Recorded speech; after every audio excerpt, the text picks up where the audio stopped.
Good morning, എല്ലാവർക്കും നമസ്കാരം. ഞാൻ ലിജു. എൻ്റെ പുതിയൊരു വീഡിയോയിലേക്ക് എല്ലാവർക്കും സ്വാഗതം. ഞാൻ നിങ്ങളെ പരിചയപ്പെടുത്തുന്ന ഈ വീടുള്ളത് വയനാട് ജില്ലയിൽ അമ്പലവയൽ ഭാഗത്തായിട്ടാണ്. വാഹനം പാർക്ക് ചെയ്യുന്നതിന് വേണ്ടി അഡീഷണൽ ആയിട്ട് ഒരു പോർച്ച് എടുത്തിട്ടുണ്ട്. ഈ കാണുന്ന സിറ്റ് ഔട്ടാണ്. ഈ വീട് 750 സ്ക്വയർ ഫീറ്റിലാണ് നിർമ്മിച്ചിരിക്കുന്നത്. ടാർ റോഡ് സൈഡിലായിട്ട് സ്ഥിതി ചെയ്യുന്നൊരു വീടാണിത്. ഈ വീടിൻ്റെ മുറ്റത്ത് അത്യാവശ്യം തെങ്ങിൻ തൈകളൊക്കെ നമുക്ക് കാണുവാനുണ്ട്. നമുക്കിനി വീടിൻ്റെ അകത്തെ കാഴ്ചകൾ കാണാം. ഇത് സിറ്റ് ഔട്ടാണ്. ഫ്രണ്ട് ഡോർ കൊടുത്തിരിക്കുന്നത് ഡബിൾ ഡോറാണ്. ഈ കാണുന്നത് ലിവിംഗ് റൂമാണ്. ഇനി നമുക്ക് ഈ വീട്ടിലെ ഫസ്റ്റത്തെ ബെഡ്റൂം കാണാം. ഈ കാണുന്നത് ഫസ്റ്റത്തെ ബെഡ്റൂമാണ്. ഈ ബെഡ്റൂം അറ്റാച്ച്ഡ് ആണ്. ഈ വീട്ടിലാകെ 2 ബെഡ്റൂമുകൾ മാത്രമാണുള്ളത്.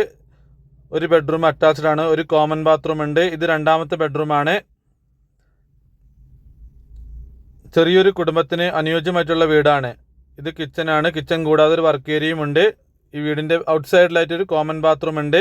ചോദിക്കുന്ന വില 26 ലക്ഷം രൂപയാണ്. ഈ പറയുന്ന വില നെഗോഷ്യബിൾ ആണ്. ഇതാണ് വർക്ക് ഏരിയ. അപ്പോൾ ആവശ്യക്കാരായ ആരെങ്കിലും ഉണ്ടെങ്കിൽ എൻ്റെ നമ്പറിൽ കോൺടാക്ട് ചെയ്യുക.